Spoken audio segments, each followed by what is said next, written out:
Daddy আজকে আমরা একটা খেলা খেলবো, তুমি কি খেলবা? খেলাটা খেলবা? আমি খেলাটা তোমাকে বুঝিয়ে দিচ্ছি। এই প্লেটে একটা ডিম আছে, বুঝছো?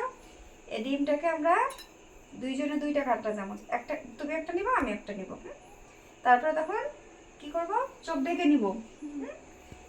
এই ডিমটাকে তখন আমরা খুঁজে তখন যে পাবো সে খাবো। আচ্ছা ঠিক আছে, তাহলে খেলাটা শুরু করা যাক। আচ্ছা, চোখ ঢেকে নাও। তুমি কি চোখ ঢেকেছ? আচ্ছা, খুঁজো।